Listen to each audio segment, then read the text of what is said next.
जय श्री राम। हर हर महादेव। मैं अधिवक्ता बागेश श्रीवास्तव वाराणसी से पुनः आप लोग के समक्ष उपस्थित हुए एक नया वीडियो लेकर नए ऊर्जा के साथ। और मुझे विश्वास है कि आप लोग भी ऊर्जावान होंगे।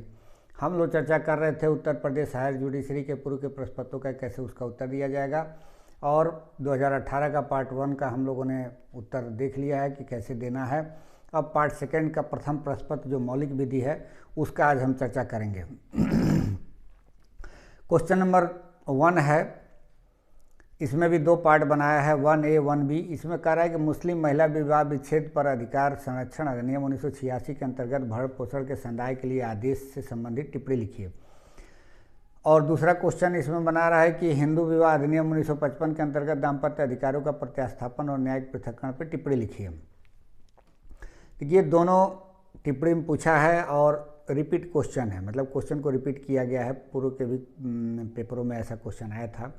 पहले का जहाँ तक उत्तर है तो इस पे ये है कि जब शाहबानो बेगम बनाम वकील अहमद का मामला जब 1985 में आया और उसमें मामला सुप्रीम कोर्ट तक गया और सुप्रीम कोर्ट ने ये माना कि एक महिला को भले ही तलाक हो गया है, उसको उसके पति द्वारा भरण पोषण करना चाहिए, तो उसको मैंने उच्चतम न्यायालय के निर्णय के आने के बाद पूरे मुस्लिम कौम द्वारा एक प्रकार से सरकार पर दबाव बनाया गया और तत्कालीन सरकार द्वारा संसद में एक अधिनियम पारित किया गया जिसे मुस्लिम महिला विवाह विच्छेद पर अधिकारों का संरक्षण अधिनियम 1986 कहा गया।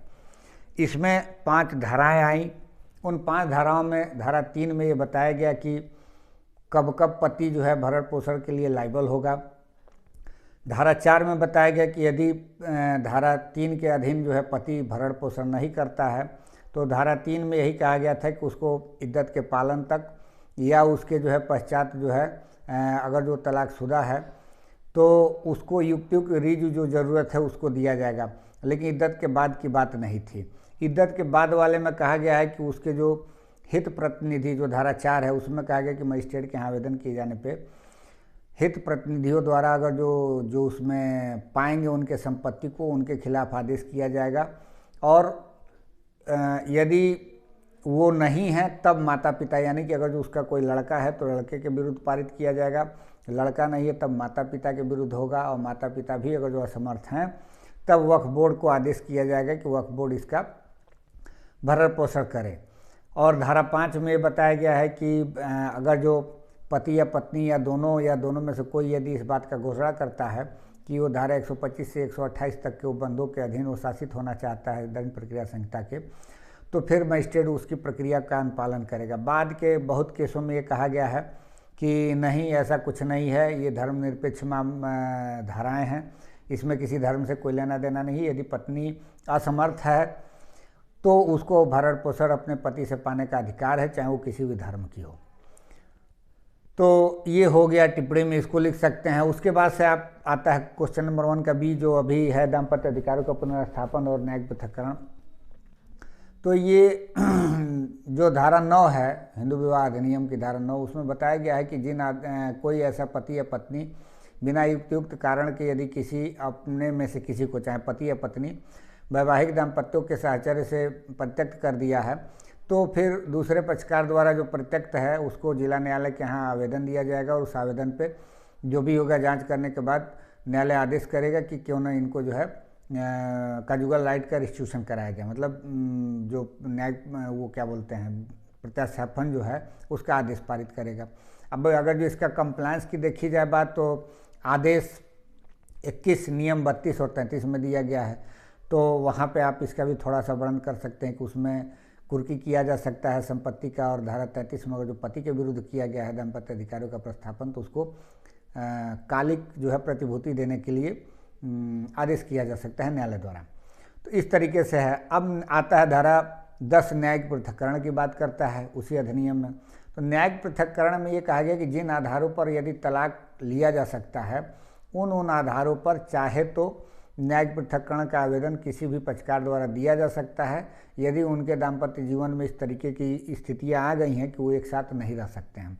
वहीं धारा 13A में कहा गया है कि यदि कोई तलाक का आवेदन किया गया है किसी पक्षकार द्वारा और न्यायालय समीचीन समझता है कि तलाक के आदेश के बजाय उनको न्यायिक पृथक्करण का आदेश देना चाहिए तो न्यायिक पृथक्करण का आदेश दिया जा सकता है। अब जो धारा 9 था हमने अभी चर्चा करना उसमें भूल गए। उसमें सरोज रानी बनाम सुदर्शन कुमार के मामले में उसी धारा को चैलेंज किया गया था इस आधार पर कि वो कहीं ना कहीं से फंडामेंटल राइट का वायलेशन करता है। किसी व्यक्ति को ज़बरदस्ती किसी के साथ रहने को मजबूर नहीं किया जा सकता है। लेकिन उसमें कहा गया कि नहीं, ये वैध है, कहीं से भी किसी का फंडामेंटल राइट्स का हनन नहीं होता है। एक समाज की व्यवस्था है और समाज में कोशिश यही किया जाता है कि परिवार बिखरने से बचा रहे। यदि परिवार बिखरने से बच सकता है तो बचेगा, नहीं तो अंततोगत्वा तो तलाक का ऑप्शन है ही। तो इस तरीके से उस अधिनियम में जो धारा 9 है उसको वैलिड कहा गया कि ये संवैधानिक है। धारा 9 सरोज रानी बनाम सुदर्शन कुमार के मामले में, ये 1984 का मामला है। अब इसके बाद से क्वेश्चन आता है इसका दूसरा, करा भारतीय सुखाचार अधिनियम 1882 के अध्याय 5 के अंतर्गत विहित सुखाचारों का निर्वापन, निलंबन और पुनः प्रवर्तन पर विस्तृत टिप्पणी लिखे कह रहा है टिप्पणी लिखने के लिए और विस्तृत टिप्पणी लिखने के लिए। बहुत लेंदी क्वेश्चन बना दिया है। धारा 37 से लेकर के धारा 51 तक में वर्णन किया गया है अध्याय 5 का, और कोई सेक्शन इसमें छोड़ने वाला नहीं है यदि इस तरीके से क्वेश्चन है तो। अब हम लोग एक बार उसको देख लेते हैं, क्योंकि हो सकता है ये आगे की परीक्षाओं में कहीं क्वेश्चन आ जाए। तो उसमें क्या दिया गया है, कुछ क्रिटिकल टर्म्स हैं जिसको आप लोग को खुद पढ़ना पड़ेगा। जैसे अधिसेवी किसे कहते हैं, अनुसेवी किसे कहते हैं। अब उसका व्याख्या करेंगे तो पूरा एक्ट का व्याख्या करना पड़ेगा। तो जो व्यक्ति तैयारी कर रहे हैं उनको पता होगा कि अनुसेवी क्या है, अधिसेवी क्या है। हमारा काम सिर्फ है कि आपका ध्यान वहाँ तक ले जाना ताकि उसके आंसरों को आप अपने शब्दों में आप उसका दे सकें। तो अध्याय 5 कह रहा है कि सुखाचार का निर्वापन, निलंबन और पुनः प्रवर्तन। धारा 37 कह रहा है कि अनुसेवी स्वामी के अधिकार के विघटन द्वारा निर्वापन हो जाता है। तो पहले तो निर्वापन के बारे में बताया कि कब कब निर्वापन हो जाता है, किन परिस्थितियों में निलंबन हो जाता है और किन परिस्थितियों में जो है सुखाचार जो है पुनः प्रवर्तित हो जाता है। तो अब धारा 37 निर्वापन से संबंधित है। ये कह रहा है कि जब सुखाचार के अधिरोपण से पूर्ववर्ती कारण से उस व्यक्ति का जिसके द्वारा वह अधिरोपित किया गया था अनुसेवी संपत्ति का कोई अधिकार नहीं रहता, तब सुखाचार निर्वापित हो जाता है। अपवाद करें कि इस धारा की कोई बात धारा 10 के अनुसार बंधककर्ता द्वारा विधि पूर्वक अधिरोपित सुखाचार पर लागू नहीं होती। अब देखिए इसमें एक दृष्टांत पढ़ दे रहे हैं, आप लोग को समझ में आ जाएगी बात। कह रहे क इस शर्त पर सुल्तानपुर ख को अंतरित करता है कि वह ग से विवाह नहीं करेगा।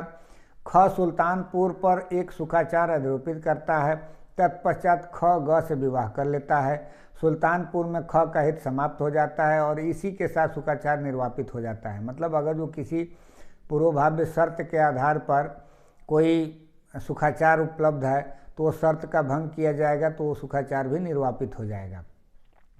अब निर्मुक्ति द्वारा निर्वापन धारा 38 में बताया है। तो ये करेगा कि जब अधिष्ठायी स्वामी सुखाचार को अनुसेवी स्वामी के पक्ष में अभिव्यक्त रूप से या विकसित रूप से निर्मुक्त कर देता है तो वह निर्वापित हो जाता है। मतलब जो सुखाचार है वही अपना त्याग देता है, अधिष्ठायी संपत्ति का जो स्वामी है तो उसका सुखाचार समाप्त हो जाएगा।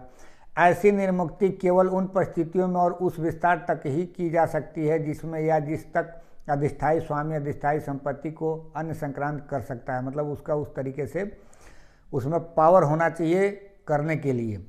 सुखाचार अनुसेवी संपत्ति के केवल भाग के ही बारे में निर्मुक्त किया जा सकता है, मतलब पूरा का पूरा नहीं किया जा सकता है। स्पष्टीकरण कर रहा है कि सुखाचार विवक्षित रूप से भी निर्मुक्त हो जाता है।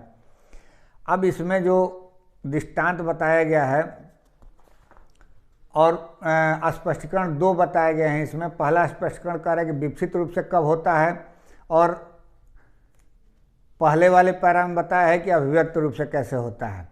तो अब विवक्षित रूप से ये कह रहा है कि जहां अधिष्ठायी स्वामी अनुसेवी संपत्ति पर अस्थायी प्रकृति के किसी कार्य का किया जाना अभिव्यक्त रूप से प्राधिकृत करता है, जिसका अनिवार्य परिणाम भविष्य में उसके द्वारा सुखाचार के उपभोग का निवारित होना है, और ऐसा कार्य ऐसे प्राधिकार के अनुसरण में किया जाता है तो वहाँ पर निर्वापन हो जाएगा।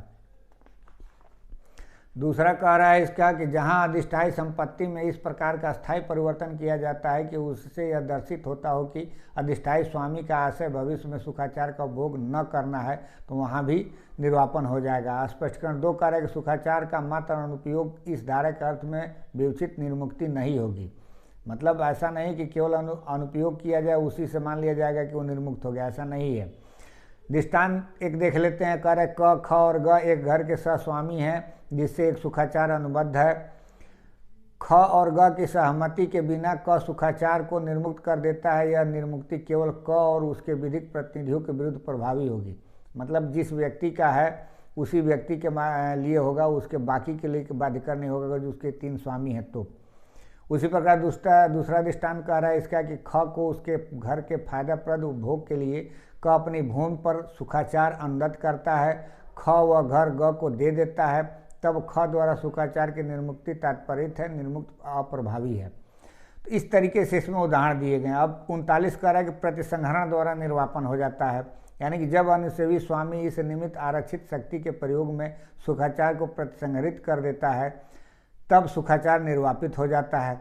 मतलब जो अनुसेवी स्वामी है उसके द्वारा अगर जो कोई उसके तरफ से अगर जो कोई सुखाचार दिया गया हुआ था और उसको अपना प्रतिसंहरित कर ले रहा है तो सुखाचार समाप्त हो। जैसे मान लीजिए कि कुछ समय के लिए कोई मकान बनवाता है और मकान के बगल में कोई गिट्टी बालू ईंटा कुछ रखना चाहता है और दूसरा उसको अनुमति देता है, तो अगर जो दे देता है तब तक तो ठीक है, उसके बाद मना कर दिया तो वापस हो जाएगा। वही ये बात कह रहा है। धारा 40 कह रहा है कि सीमित कालावधि की समाप्ति पर या विघटनात्मक शर्त के घटित होने पर निर्वापन, मतलब कोई सीमित काल के लिए है या कोई शर्त ऐसा है जिसको विघटन होने पर तो निर्वापित हो जाएगी। धारा 40 के अनुसार जहाँ सुखाचार सीमित कालावधि के लिए अधिरोपित किया गया है या इस शर्त पर अर्जित किया गया है कि वह विनिर्दिष्ट कार्य के पालन या अपालन पर शून्य हो जाएगा, वहाँ वह सुखाचार उस कालावधि के समाप्त होने पर या उस शर्त के पूरा होने पर निर्वापित हो जाता है। जैसे अभी हमने बताया था। धारा 41 में कह रहा है कि आवश्यकता की समाप्ति पर निर्वापन, आवश्यकता का सुखाचार आवश्यकता के समाप्त हो जाने पर निर्वापित हो जाता है। अब जो आवश्यकता से संबंधित है वो धारा जो है 14 में दिया गया है कि आवश्यकता के आधार पर सुखाचार कब प्रारंभ होता है, तो उसको आप लोग देख लीजिएगा। अब उसके बाद ये कह रहा है कि अनुपयोगी सुखाचार का निर्वापन, कब अनुपयोगी सुखाचार है तो वो निर्वापित हो जाता है। धारा 42 में जब सुखाचार किसी भी समय और किन्हीं भी परिस्थितियों में अधिष्ठायी स्वामी के लिए फायदाप्रद नहीं रहता तो वह निर्वापित हो जाता है। तो इस तरीके से भी निर्वापन हो जाएगा। 43 कह रहा है इसका बहुत इंपॉर्टेंट है। कह रहा है कि अधिष्ठायी संपत्ति में अस्थायी परिवर्तन द्वारा निर्वापन, कोई ऐसा अधिष्ठायी संपत्ति है उसमें परिवर्तन हो जाता है तो जो अनुसेवी संपत्ति के माध्यम से जो उसको सुखाचार मिला रहता है वो समाप्त हो जाता है, माने निर्वापित हो जाता है। कह रहा है कि जहाँ अधिष्ठायी संपत्ति में किसी अस्थायी परिवर्तन से अनुसेवी संपत्ति का भार तात्विक रूप से बढ़ जाता है और सुखाचार के विधिपूर्ण उपभोग में रुकावट के बिना अनुसेवी स्वामी द्वारा कम नहीं किया जा सकता, वहाँ सुखाचार उस दशा के सिवा निर्वापित हो जाता है जिसमें वह अधिष्ठायी संपत्ति के फायदाप्रद उपभोग के लिए आश्रित था, चाहे वह सुखाचार किसी परिणाम तक प्रयुक्त किया जाए। ख कर परिवर्तन द्वारा अनुसेवी स्वामी को हुई क्षति इतनी मामूली है कि कोई समझदार व्यक्ति उसकी शिकायत नहीं करेगा। यह सुखाचार आवश्यकता का सुखाचार है। इस धारा की कोई बात उस सुखाचार को लागू नहीं समझी जाएगी जो अधिष्ठायी स्वामी को अधिष्ठायी संपत्ति के सहारे के लिए हकदार बनाए। अब इसके कहने का तात्पर्य यह है कि जैसे कोई ऐसी ज़मीन है जिस पर कोई मकान है और बगल वाले मकान से इस तरीके से वो हवा पानी जो भी ले रहा है और पता चला कि बगल वाले मकान पर कोई प्लाटिंग हो जाए या इस तरीके का 2 मंजिला 4 मंजिले का कोई नक्शा पास करके बिल्डिंग बन जाए तो वो वैध रूप से बनेगा। तो इसी तरीके की बात करें किसी प्रकार का ऐसा चेंजिंग आ जाए जिसकी वजह से सुखाचार समाप्त हो जाएगा। अब धारा 44 कह रहा है कि महत्तर शक्ति द्वारा अनुसेवी संपत्ति के स्थायी परिवर्तन पर निर्वापन। ये महत्तर शक्ति का मतलब कोई दैवी शक्ति है, यानी कि आपातकालीन कोई आपदा आ जाए, कोई इस तरीके का अनएक्सपेक्टेड घटना हो जाए जैसे आंधी तूफान, इस तरीके से कोई परिवर्तन हो जाए तो उस समय भी निर्वापित हो जाएगा। जैसे ये कह रहा है सुखाचार वहाँ निर्वापित हो जाता है जहाँ अनुसेवी संपत्ति महत्तर शक्ति द्वारा ऐसे अस्थायी रूप से परिवर्तित हो जाती है कि अधिष्ठायी स्वामी के सुखाचार का और आगे उपभोग नहीं कर सकता, परंतु जहाँ आवश्यकता का मार्ग महत्तर शक्ति द्वारा विनष्ट हो जाता है वहाँ अधिष्ठायी संपत्ति को अनुसेवी संपत्ति पर अन्य मार्ग का अधिकार होता है और धारा 14 के उपबंध ऐसे मार्ग को लागू होते हैं। मतलब जहाँ आवश्यकता के आधार पर कोई सुखाचार है जैसे धारा 14 में है तो उसको ये बाध्य नहीं कर रहा है, बाकी के मामले में कह रहा है कि समाप्त हो जाएगा। जैसे कह रहे कि किसी घर के स्वामी के रूप में ख को क अपनी भूमि पर बहती हुई नदी में मछली पकड़ने का अधिकार अनुदत्त करता है। नदी अस्थायी रूप से अपना रास्ता बदल देती है और ग की भूमि पर बहने लगती है, ख का सुखाचार निर्वापित हो जाता है। अब इसी तरीके से 45 में कह रहा है कि दोनों में से किसी भी संपत्ति के विनाश द्वारा निर्वापन, अगर जो कोई भी चाहे अधिष्ठायी हो चाहे अनुसेवी हो, किसी का भी एक संपत्ति का विनाश हो जाएगा तो अपने आप निर्वापित हो जाएगा। 46 कह रहा है कि स्वामित्व की एकता से निर्वापन, अगर जो चाहे अधिष्ठायी हो चाहे अनुसेवी हो, अगर एक संपत्ति के मालिक हो जाएंगे तो अपने आप वो सुखाचार का समाप्त हो जाएगा, निर्वापन हो जाएगा। 47 कह रहा है कि अनुपभोग द्वारा निर्वापन, मतलब किसी चीज़ का अगर जो 20 साल तक लगातार अनुपभोग न किया जाए तो निर्वापित हो जाएगा। ये कह रहा है कि सतत सुखाचार तब निर्वापित हो जाएगा, ये सबके लिए नहीं कर रहा, सतत सुखाचार के लिए बात कर रहा है। सतत सुखाचार तब निर्वापित हो जाता है जब 20 वर्ष की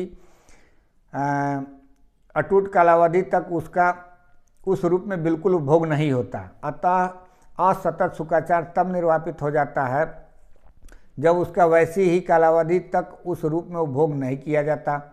ऐसी कालावधि की गणना सतत सुखाचार की दशा में उस दिन से की जाएगी जिस दिन अनुसेवी स्वामी द्वारा उसका भोग बाधित किया गया था या अधिष्ठायी स्वामी द्वारा असंभव कर दिया गया था, और असतत सुखाचार की दशा में उस दिन से की जाएगी जिस दिन किसी व्यक्ति द्वारा अधिष्ठायी स्वामी के रूप में उसका अंतिम बार उपभोग किया गया था।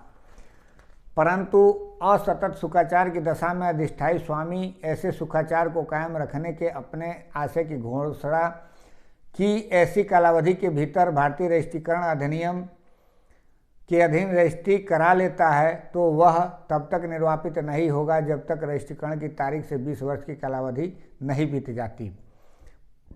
जहाँ किसी सुखाचार का विधिपूर्ण रूप से उपभोग केवल किसी निश्चित स्थान पर या किन्हीं निश्चित समयों पर या किन्हीं निश्चित घंटों के बीच या किसी विशिष्ट प्रयोजन के लिए ही किया जा सकता है, वहाँ उक्त कालावधि के दौरान किसी अन्य स्थान पर या अन्य समयों पर या अन्य घंटों के बीच या किसी अन्य प्रयोजन के लिए उसका भोग इस धारा का अधीन उसके निर्वापन को निवारित नहीं करता है। यह बात कि उक्त कालावधि के दौरान अनुसेवी संपत्ति पर किसी का कब्जा नहीं था या कि सुखाचार का भोग नहीं किया जा सकता था या कि उसके आनुषंगिक अधिकार का भोग किया गया था या कि अधिष्ठायी स्वामी को उसके अस्तित्व का ज्ञान नहीं था या कि उसने उसका भोग वैसा करने के अपने अधिकार से अनभिज्ञ होते हुए किया था, इस धारा के अधीन उसका निर्वापन निवारित नहीं करती।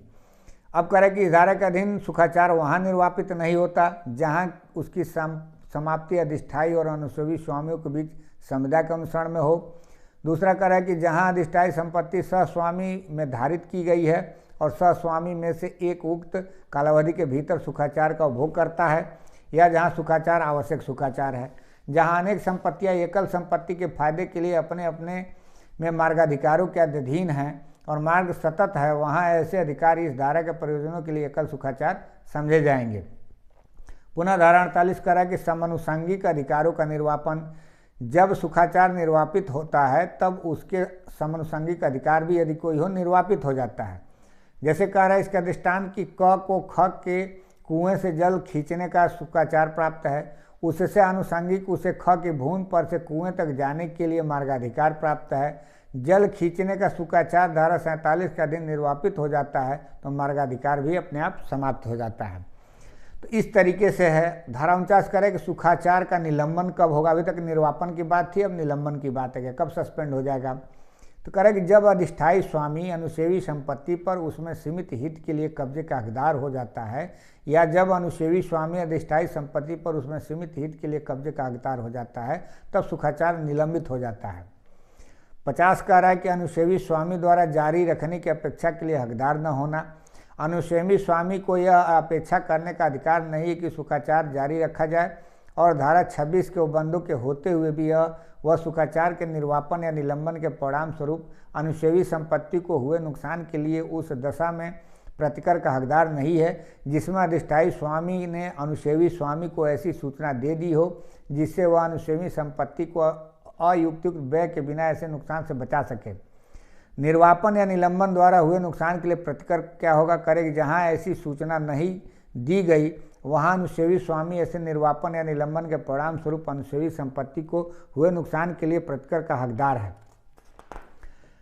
अब इसके बाद से धारा 51 है अंतिम, ये करे सुखाचारों का पुनः प्रवर्तन कब प्रवर्तन में आ जाएगा। तो ये करेगी धारा 45 के अधीन निर्वापित सुखाचार तब पुनः प्रवर्तित हो जाता है क जब नष्ट हुई संपत्ति 20 वर्ष समाप्त होने से पूर्व जलोढ़ के जमा होने से पुनः स्थापित हो जाती है।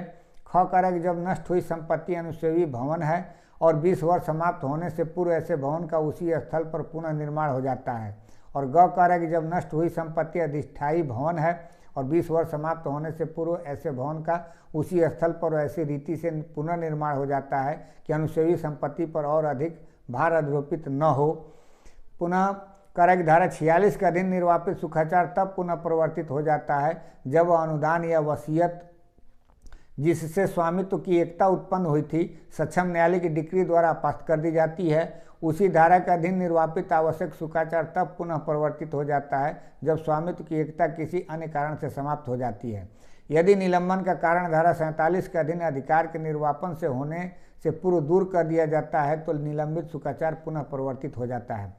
तो जो पुनः परिवर्तन का जो बात है वो धारा 45, धारा 46 और धारा 47 में ही सुखाचार पुनः परिवर्तित होता है। अन्यथा बाकी के मामलों में एक बार निर्वापित हो गया है तो वह पुनः परिवर्तित नहीं हो सकता है। तो अब सोचिए कि इसमें अब आप लोग को टिप्पणी में विस्तृत टिप्पणी में कैसे लिखना है। अब आप लोग अपने शब्दों में लिख सकते हैं। हम जहाँ इसका उल्लेख था हमने उल्लेख कर दिया। अब इसके बाद से आता है क्वेश्चन नंबर 3A।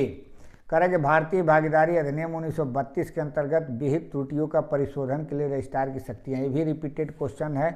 पार्टनरशिप का जो धारा पार्टनरशिप एक्ट है जो भारतीय भागीदारी अधिनियम उसका धारा 64 ये बताता है कि किसी प्रकार का कोई त्रुटि हो जाता है, कोई संशोधन करना हो तो उसमें रजिस्ट्रार के यहाँ आवेदन दिए जाने पर संशोधन होगा और आवेदन सभी भागीदारों के सिग्नेचर करने पर ही होगा। मतलब किसी एक भागीदार द्वारा उसमें संशोधन नहीं कराया जा सकता है। और उसको संशोधन करने के पश्चात ये माना जाएगा कि उसी प्रकार से संशोधन हुआ जिस प्रकार से जो उसका मूल फाइल था जिसमें भागीदारों का जो टर्म्स कंडीशन थे उसी में संशोधन करके उसको मूल के रूप में मान लिया जाएगा। अब क्वेश्चन नंबर 3 का बी कह रहा है भारतीय भागीदारी अधिनियम 1932 के अनुसार भागीदारों के बीच करार का संचालन। तो ये धारा 4 से संबंधित है। इसका भी हमने उल्लेख किया है। धारा 4 में ये कह रहा है कि कारोबार क्या होता है। तो ये कह रहा है कि कारोबार को भारतीय भागीदारी अधिनियम की धारा 2B में परिभाषित की गई है। कारोबार के अंतर्गत हर व्यापार, उपजीविका और वृत्ति आती है। इस परिभाषा से कारोबार का अर्थ स्पष्ट नहीं है। प्रत्येक ऐसा कार्य जिसको करने में समय, श्रम और धन जुटाना पड़े और लाभ प्राप्त करने के उद्देश्य से किया जाए वह कारोबार है। अब धारा 4 क्या कह रहा है? तो ये कह रहा है कि भागीदारों के बीच कारोबार का संचालन लाभांश प्राप्त करने के उद्देश्य से लिया जाता है तथा ऐसे कारोबार का संचालन सभी व्यक्तियों द्वारा या उनमें से किन्हीं द्वारा किया जाता है तब ऐसे भागीदारों के बीच कारोबार के संचालन को अधिनियम की धारा 4 के अधीन भागीदारी कहा जाता है। विश्वनाथ बनाम नानक चंद के मामले में कहा गया था कि भागीदारी वहाँ हो सकती है जहाँ कोई कारोबार किया जाता है, जहाँ कारोबार ही नहीं वहाँ भागीदारी नहीं होती। मतलब कारोबार के लिए भागीदार के लिए ज़रूरी है कि कारोबार होना चाहिए। इसी प्रकार से एक केस था, हमें नाम नहीं याद आ रहा है, उसमें ये था कि 2 व्यक्ति आपस में कारोबार करने के उद्देश्य से पैसा लगाते हैं और एक दुकान बना करके उसको किराए पर उठा देते हैं। न्यायालय ने कहा कि नहीं, इसमें कहीं से ये भागीदारी नहीं है, ये किराए पर उठाए जाना है, ये भागीदारी के जो धारा 4 में दिए गए हैं वो नहीं है। भागीदारी का मतलब कि सभी पक्षकारों द्वारा या पक्षकारों की तरफ से किसी एक व्यक्ति द्वारा लाभ प्राप्त करने के लिए कोई कार्य किया जाना कारोबार के संबंध में, वो उसको भागीदारी कहा जाता है। अब पुनः क्वेश्चन नंबर 4 ये कह रहा है कि ए अब संपत्ति को इस हेतु बी को न्यास पर हस्तांतरित करता है कि उसका लाभ अवयस्क लड़कियों के विवाह के लिए उपयोजित किया जाए, वह न्यास शून्य होगा या नहीं। अपने उत्तर को तर्कों के साथ समर्थित कीजिए। देखिए धारा 78 बताता है और धारा 4 में वो बताए गए हैं कि न्यास का उद्देश्य क्या होना चाहिए और धारा 78 बताता है कि कब न्यास निर्वापित हो जाता है। यानी कि जिसका प्रयोजन उद्देश्य ही अगर जो विधि विरुद्ध हो जाए तो वो न्यास अपने आप जो है निर्वापित हो जाता है। अब इस कंडीशन में भी जब धारा 4 को पढ़ते हैं तो उसमें कह रहा है कि न्यास का प्रयोजन विधि कब नहीं होगा, जब वो विधि द्वारा निषिद्ध हो या ऐसी प्रकृति का हो कि वो विधि को बंधों को विफल करता हो, या कपटपूर्वक हो, या किसी अन्य व्यक्ति के शरीर या संपत्ति को क्षति पहुंचाना उसमें अंतर्वलित हो, जिसे न्यायालय अनैतिक या लोक नीति के विरुद्ध समझे, तो ये ऐसा हर न्यास जो है शून्य माना जाएगा।